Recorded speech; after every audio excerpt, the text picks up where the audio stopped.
जन्माद्यस्य चारथे सभिज्ञास्वराट्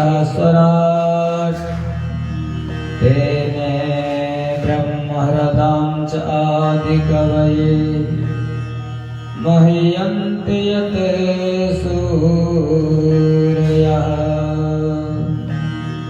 तेजो वारिमृतां यथा विनिमयो यत्र त्रिसर्गो मृषा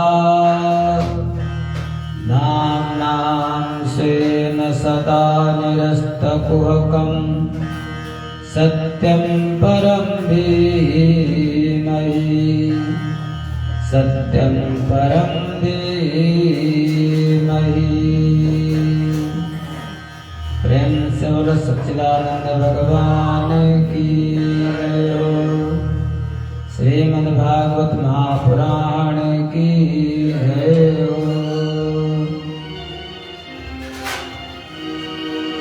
मन बुद्धि वाणी को पावन करने के लिए भगवान की कथा प्रारंभ करने से पूर्व 2 बार बने का पावन नाम, उसके बाद बने की मंगलमयी गाथा।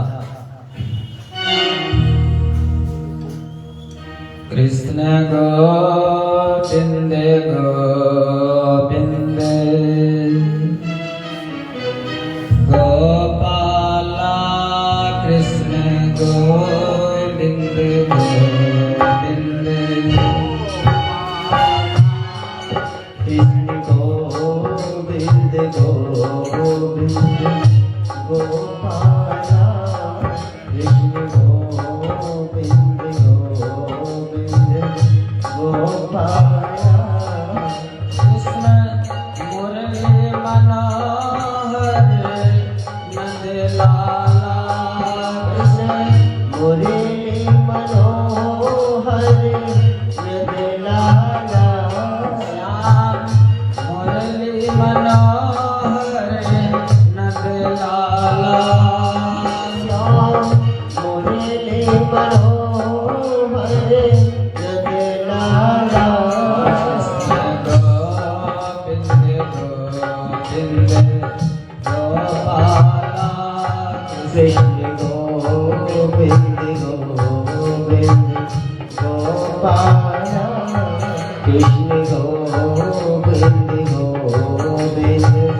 गोपाला।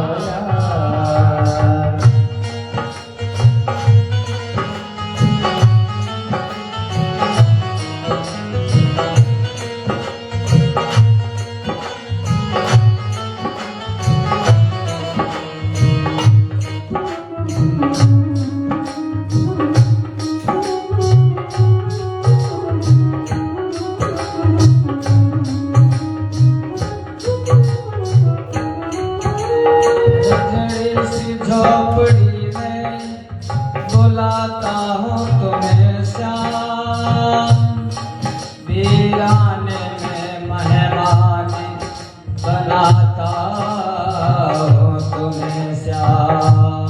जय हो जय हो। अगर तुमको गरीबों की सड़कों से प्यार है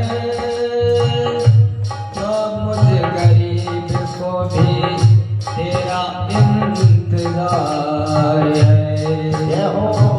कृष्ण गोविंद गोविंद गोपाला कृष्ण गोविंद गोविंद गोपाला कृष्ण मुरली मनोहर नंद लाला कृष्ण मुरली मनोहर नंद लाला गोविंद गोविंद गोपाला कृष्ण गोविंद गोविंद गोपाला कृष्ण गोविंद गोविंद गोपाला कृष्ण गोविंद गोविंद गोपाला।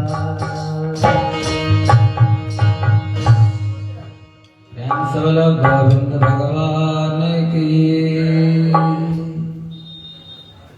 शुक्रताल सुखदेव जी विराजमान हो गए गंगा जी के किनारे, इसलिए उस स्थान का नाम ही पड़ गया सुखताल।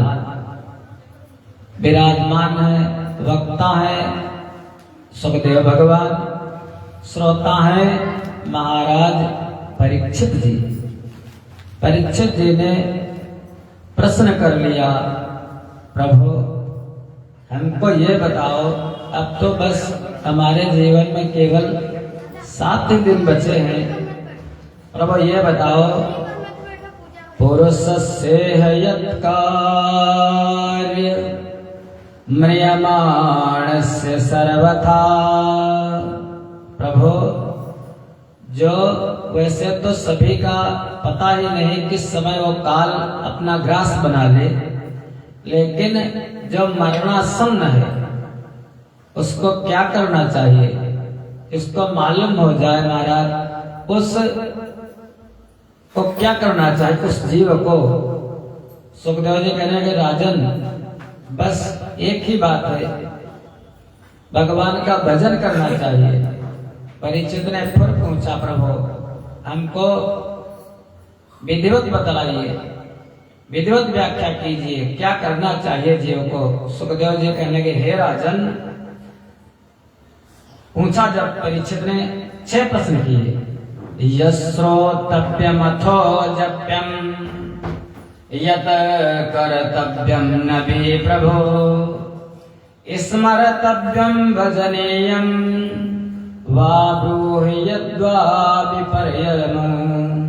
प्रभु मनुष्य को जो मरणासन्न है क्या करना चाहिए और किसका श्रवण करना चाहिए,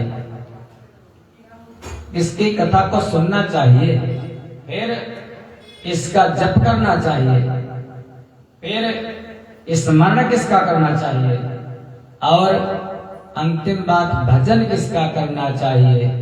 ये जो 6 प्रश्न पूछे इसी का उत्तर दिया सुखदेव जी ने। कहने के प्रभु आप धन्य हो, हमारा सौभाग्य, वैसे तो आप इतनी देर रुकते हो किसी के दरवाजे पर जब तक गाय दुही जाती है महाराज।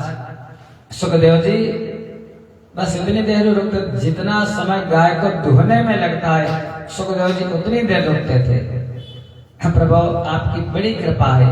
अब यहीं से उत्तर देते हैं सुखदेव जी, कहने के हे राजन, तस्मात् भारत सर्वात्मा भगवान ईश्वरो हरि श्रोतव्यः कीर्तितव्यश्च स्मर्तव्य इच्छता भयम्। हे भारत, भरतवंशी है ना, और भारत अर्जुन का भी नाम है, तो हे भरतश्रेष्ठ,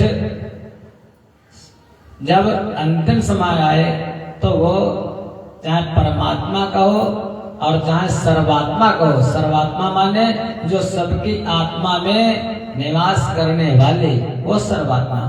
फिर उससे थोड़ा और नीचे आए भगवान, सर्वात्मा के बाद भगवान। भगवान का ना कोई नाम है ना कोई रूप है, वो भगवान। अगर आपने कह दिया बंसी वाले तो कृष्ण का साक्षात्कार होगा, यदि आपने कह दिया धनुर्धारी तो भगवान राम का स्वरूप आ जाएगा, यदि आपने सोचा त्रिशूलधारी तो भगवान शिव का नाम आ जाएगा। वास्तव में भगवान है कौन, तो बताया ऐश्वर्यस्य समग्रस्य कीर्तिश्च यश सहस्रया। जिनके अंदर 6 गुण घटित हों, 6 गुण हो, उन्हें को कहते हैं भगवान। भग माने 6 और वान माने धारण करने वाले, जो 6 गुणों को धारण करते हैं। समग्र ऐश्वर्य, रूप, यश, लक्ष्मी, ज्ञान और वैराग्य, जिनके अंदर 6 गुण हो। ऐश्वर्य है, ऐश्वर्य से समग्र से, ऐश्वर्य तो पूरा का पूरा, समग्र ऐश्वर्य। यश, जिनका अखिल कोटि ब्रह्मांड में जिनका यश फैला हुआ है, समग्र ऐश्वर्य यश। फिर तीसरा लक्ष्मी। हम लोग जरा सी लक्ष्मी मिल जाती इतना जाते हैं और उनके यहाँ बस परिपूर्णता में महाराज पूर्ण परिपूर्ण लक्ष्मी। और ज्ञान, ज्ञान है तो पूरा का पूरा। फिर वैराग्य, वैराग्य है तो सब कुछ होते हुए भी, सब करता होते हुए भी वो परमात्मा कुछ नहीं करते। इसलिए 6 गुण जिनके अंदर है, समग्र ऐश्वर्य, यश, लक्ष्मी, ज्ञान और वैराग्य, उन्हीं को कहते हैं भगवान। फिर और थोड़ा नीचे है ईश्वर हो, ईश्वर जो सबके हृदय में निवास करते हैं। भगवान ने यही तो कहा था श्रीमद् भगवद गीता जी में, हे अर्जुन ईश्वरः सर्वभूतानां हृदय से अर्जुन तिष्ठति भ्रामयन् सर्वभूतानि यंत्रारूढ़ानि मायया। ईश्वरः सर्वभूतानां, वो ईश्वर सबके हृदय में निवास करता है, लेकिन व्यर्थ में जीव इधर उधर भटकता रहता है। पहले सर्वात्मा, उसके बाद भगवान, उसके बाद ईश्वर और उसके बाद हरि। हरि, हरि माने जो भक्तों के दुख को हर लेते हैं, उन्हें को कहा जाता है नारायण स्मृति। सांख्य योग यही कहता है, एतावान सांख्य योगाभ्याम स्वधर्म परिनिष्ठया। अपने धर्म पर निष्ठा हमारी दृढ़ हो। बस जो हमारा धर्म है, हम धर्म से विमुख ना हो। जो धर्म का पालन करता है, जो धर्म की रक्षा करता है, धर्म स्वयं उसकी रक्षा करता है। सेवे दधीच हरिश्चंद्र नरेशा सहे धर्म हित कोटि कलेशा। महाराज धर्म की रक्षा कीजिए, बस ये कहते सुखदेव भगवान। हे परीक्षित, स्वधर्म परिनिष्ठया जन्म लाभ परा पुंसाम। उसी का इस संसार में जन्म लेना महाराज सुंदर है, अच्छा है। कौन? अंते नारायण स्मृति, जिसको अंतिम समय में भगवान नारायण की याद आ जाए, भगवान नारायण का नाम निकल जाए। ऐसे होता ऐसा नहीं है महाराज। याद किसकी आती है? हमने जीवन भर जिसमें चित्त लगाया है, किसमें? बेटे में, पत्नी में, बेटी में, पोते में, महाराज जिसमें मन मैंने जीवन भर, घर में, गाड़ी में, बिजनेस व्यापार में, जिसमें मन लगाया है, उसी को हम प्राप्त करते हैं अगले जन्म में। भगवान फिर श्रीमद् भगवद गीता जी में अर्जुन से कहते हैं, अर्जुन जो यो यो याम याम तनुम भक्त्या श्रद्धया चित्तमिच्छति, जो जो जिस जिसको भजता है, मैं उसकी श्रद्धा उसी के प्रति और दृढ़ कर देता हूँ। लेकिन जो कोई केवल मुझको ही भजता है, अंतिम समय में मैं उसको मुक्त कर देता हूँ। जो मुझको भजता है वो मुझको ही प्राप्त होता है, और गीता में कहते हैं। इसलिए अंतिम समय में ऐसा न हो हमारी सारी उम्र ऐसे धोखे में चली जाए महाराज। हम भगवान का चिंतन, क्योंकि जिस दिन से हमारा जन्म हुआ उसी दिन से काल हमारे पीछे लगा है। कहते हैं कि सब उम्र बीत गई धोखे में,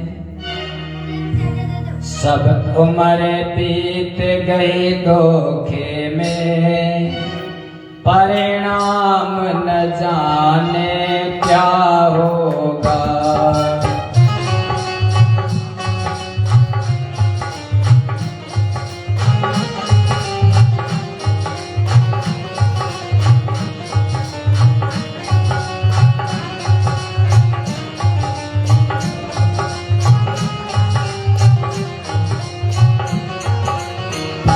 परिणाम न जाने क्या होगा, परिणाम न जाने क्या होगा, राम न जाने क्या होगा, परिणाम न जाने क्या होगा। जब वक्त आखिरी आएगा भगवान न जाने क्या होगा। जब भक्ति आखिरी आएगा, राम न जाने क्या होगा।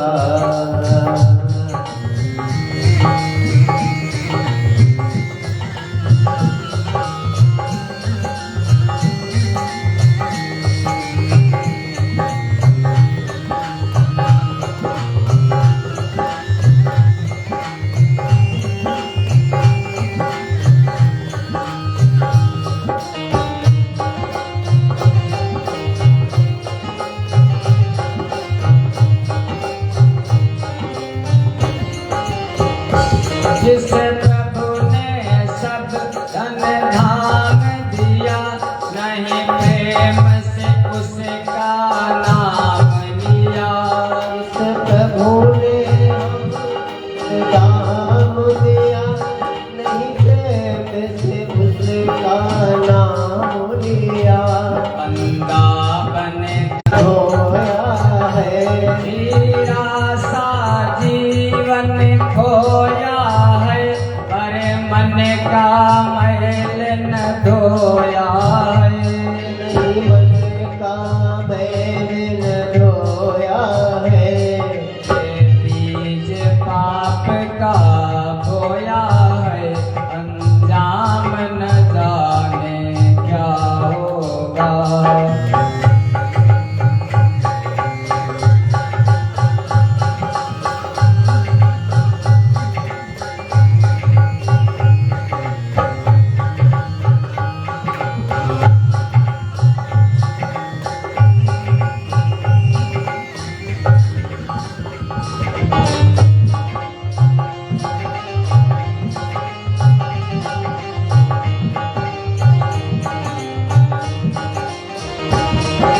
कोई शुभ काम किया धन से, जीवन भर पाप किया तन से।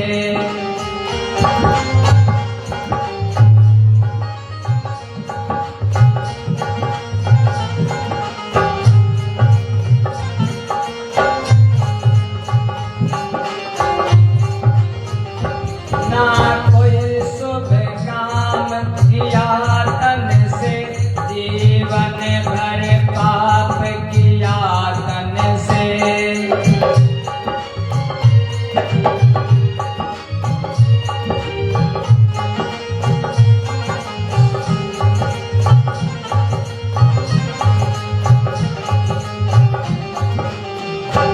नहीं प्रभु का नाम लिया मन से, अंजाम न जाने क्या होगा।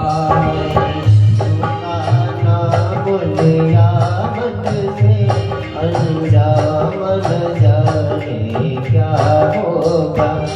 जब वक्त आखिरी में भगवान की याद आ जाए, परीक्षित तो भव से बेड़ा पार है, बस करे क्या अंतिम समय में। चिंदा असंग शस्त्रेण स्पृहाम देने नुचेतसाम। शक्ति ना लगाए, आसक्ति को हटा करके असंग रूपी शस्त्र से और भगवान के चरणों में मन लगाते। सब कई ममता ताग बटोरी, मम पद मनय बांधे भरे डोरी। वो भवसागर से तर जाता है राजन। अभी तो तुम्हारे जीवन में 7 दिन है, अभी बहुत दिन है। एक राजा खटवांग थे, उनके तो जीवन में केवल एक घड़ी शेष रह गई थी। वो भवसागर से तर गए भगवान का नाम लेकर के। विद्वान कहते हैं कि एक घड़ी आधी घड़ी, आदियों में बुनियादी, तुलसी संगति साधु की हरे कोटि अपराध। एक घड़ी बराबर 24 मिनट, आधी घड़ी बराबर 12 मिनट, आदियों में बुनियाद। अरे एक क्षण का सत्संग मिल जाए किसी संत का तो जो मुक्त हो जाता है। और तुम्हारे पास तो चारों तरफ संत ही संत बैठे हैं, परीक्षित तुम चिंता किस बात की करते हो। अब महाराज वक्ता बन गए सुखदेव जी, श्रोता बन गए परीक्षित। सुखदेव जी कहना कि राजन, जिसको जो वस्तु चाहिए वो उस देवता की उपासना करे। यदि कोई ब्रह्म को चाहता है, ब्रह्म तेज का इच्छुक है, हमें ब्रह्म तेज की प्राप्ति हो तो बृहस्पति की उपासना करे। यदि कोई चाहता है कि हमारी इंद्रियों में शक्ति आ जाए, हमारी इंद्रियां बलवान बने, तो वो देवराज इंद्र की उपासना करे। यदि कोई चाहता है हमारे संतान हो, हमारा कुल आगे बढ़े, हमारा परिवार बढ़े, तो प्रजापति की उपासना करे। यदि कोई चाहता हमारे पास लक्ष्मी खूब आ जाए तो माया देवी की उपासना करे। यदि कोई चाहता है हमारा तेज, मैं तेजवान बनूं, तेजो से तेजो मैं दे, तो फिर अग्नि की उपासना करे। यदि कोई धन चाहता है तो वसुओं की उपासना करे। यदि कोई वीरता चाहता है मैं वीर बन जाऊं, तो वह रुद्रों की उपासना करे। राजन, यदि कोई चाहता है हमें ज्यादा अन्न की प्राप्ति हो, हमारी खेती में अन्न ज्यादा हो, तो देवताओं की मां अदिति की उपासना करे। राजन, यदि कोई चाहता है कि हमारी आयु बढ़े, मैं ज्यादा दिन तक जीवित रहूं, तो अश्विनी कुमारों की उपासना करे। यदि कोई चाहता है कि हमारी प्रतिष्ठा चारों तरफ फैल जाए, तो जैसे पृथ्वी माता चारों तरफ फैली है, तो पृथ्वी माता की उपासना करे। राजन, यदि कोई चाहता है मैं सुंदर बन जाऊं, सुंदर बनने के लिए लोग क्या क्या नहीं करते, हमारे घंटों बैठ जाते हैं, हमारी माता कुर्सी पर है और अपने शरीर की दुर्गति करा देती ब्यूटी पार्लर में जाकर के। यदि महाराज कोई चाहे हम सुंदर बन जाऊं, तो फिर वो गंधर्वों की उपासना करे। यदि कोई चाहता है मैं रूपवान बन जाऊं, तो गंधर्वों की उपासना करे। यदि चाहता है हमें पत्नी मिले, तो अप्सराओं की उपासना करे। यदि कोई चाहता है हम बलवान बन जाएं, तो मरुद गणों की उपासना करे। और यदि कोई चाहता है मैं बिल्कुल नारायण को प्राप्त करूं, निष्कामता मिले हमको, मैं मुक्त हो जाऊं, तो बस उन्हीं की महाराज आकाशात् पतितं तोयम यथा गच्छति सागरम सर्वदेव नमस्कारम केशवम प्रति गच्छति। वो भगवान श्रीमन नारायण की उपासना करे, क्योंकि नारायण से बढ़कर के कोई नहीं है। नारायण परा वेदा नारायण षडंगजा नारायण परा लोका नारायण परामका। नारायण सबके मूल में भगवान नारायण है, नारायण से बढ़कर के कोई नहीं है। राजन, इसलिए जो कुछ किया जाता है, नारायण परो योगो नारायण परम तपः नारायण परम ज्ञानम नारायण परम गति। सारे संसार के मूल में भगवान नारायण, उन्हीं की उपासना करे। परीक्षित ने कहा प्रभु ये बात ठीक है, लेकिन वो भी प्रलय की लीला करने के लिए सतोगुण, रजोगुण और तमोगुण तीनों रूपों को धारण करके तीन शक्तियों के रूप में प्रकट हो जाता है। वो परब्रह्म परमेश्वर ब्रह्मा, विष्णु और महेश। सतोगुण से भगवान नारायण, रजोगुण से ब्रह्मा और तमोगुण से भगवान भोलेनाथ, भगवान महेश। इसी प्रकार से भगवान सृष्टि की रचना करते हैं। सबसे पहले जब सृष्टि का क्रम चला, तो इसी कथा को एक बार महाराज मैत्रेय जी ने विदुर को सुनाया था। अब परीक्षित ने फिर पूछा, प्रभु ये बताओ मैत्रेय जी कौन है और विदुर कौन है? कहने लगे एक समय की बात है, जब हस्तिनापुर में महाभारत का युद्ध छिड़ गया, तो विदुर ने कहा भैया हम तीर्थ करने जाएंगे। विदुर जी ने उस युद्ध में भाग नहीं लिया था, बलराम जी ने उस महाभारत के युद्ध में भाग नहीं लिया था। विदुर तीर्थों को चले गए थे, और जब तीर्थों को चले गए तो घूमते घूमते उनकी भेंट हुई है उद्धव जी से। जब प्रभास क्षेत्र में उद्धव जी से भेंट हुई, तो उद्धव जी ने सारा हाल बता दिया की जो प्रभु थे वो धराधाम को छोड़ करके चले गए। यदुकुल का विनाश हुआ, भगवान धराधाम को छोड़ करके चले गए।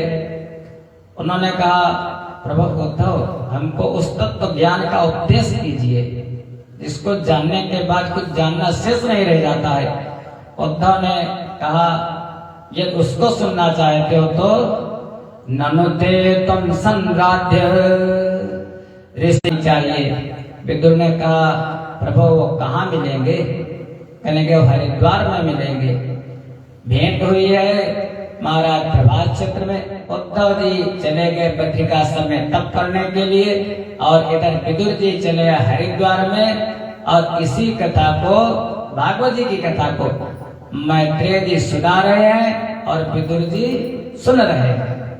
धृतराष्ट्र और पांडु के भाई छोटे वाले विदुर जी उसी कथा को। अब विदुर जी ने प्रश्न किया, प्रभु ये बताओ, ब्रह्मा जी सृष्टि की उत्पत्ति कैसे करते हैं? मैत्रेय जी कहने लगे, विदुर 10 प्रकार की सृष्टि है।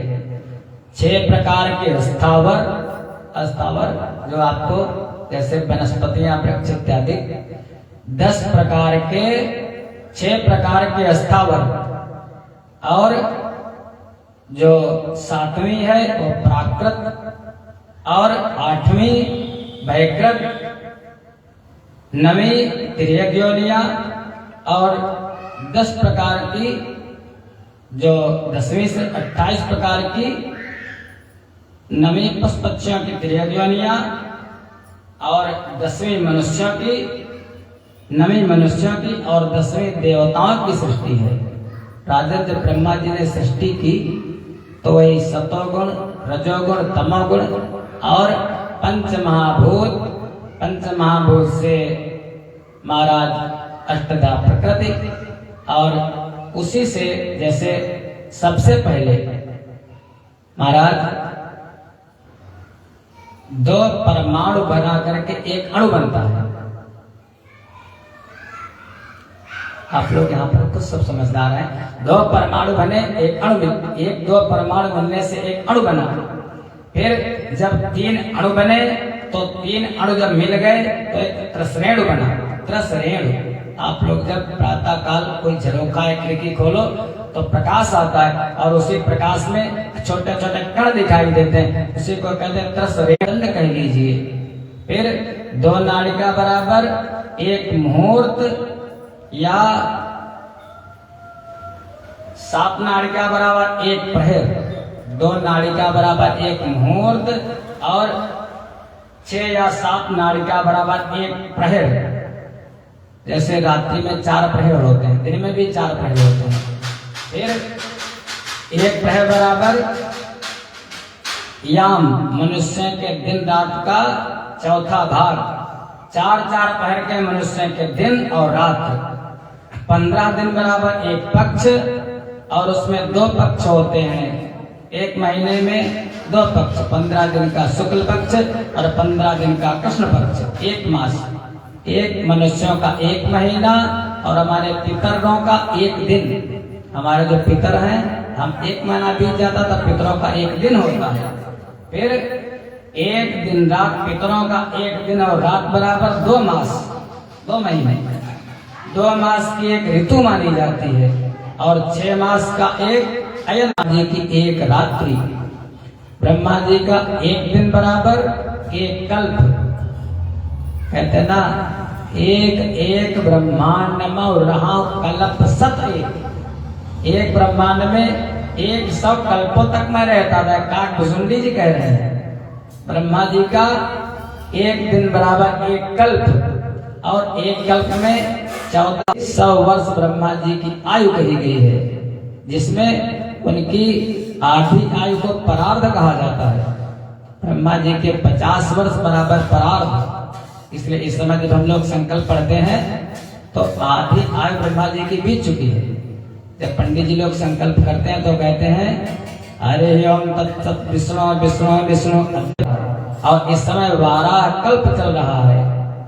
राजन, उसके बाद प्रकृति, फिर महातत्व, अहंकार, फिर पंच तन मात्रा, इस प्रकार 8 प्रकृतियों के से 10 इंद्रियां, मन और पंच महाभूत, इन 16 विकार ने जो बनाया है। मैत्रेय जी कहने के विदुर, ब्रह्मा जी से मन से बनाया है, मानसी सृष्टि।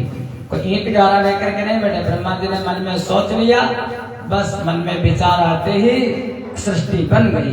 सबसे पहले जब ब्रह्मा जी ने बनाया तो अविद्या, अस्मिता, मोह, महामोह, द्वेष भी नहीं माननी चाहिए, वो निवृत्ति प्राण हो गए। सनकादि ब्रह्मा जी को क्रोध आ गया, अरे मेरी बात नहीं मानते हो। जैसे क्रोध आया, ब्रह्मा जी के दोनों बाहों के बीच से रुद्र की उत्पत्ति हो गई। भृगो वसिष्ठो दक्षस दशम तत्र च नारद, 10 पुत्रों की उत्पत्ति की ब्रह्मा जी ने। और ब्रह्मा जी की गोद से नारद, के बाद उनके चारों मुखों से ब्रह्मा जी के 4 वेद प्रकट हो गए। ब्रह्मा जी सोचने लगे सृष्टि कैसे करूं, सृष्टि बढ़ नहीं रही है। उसी समय उनके शरीर के 2 भाग हो गए, कासे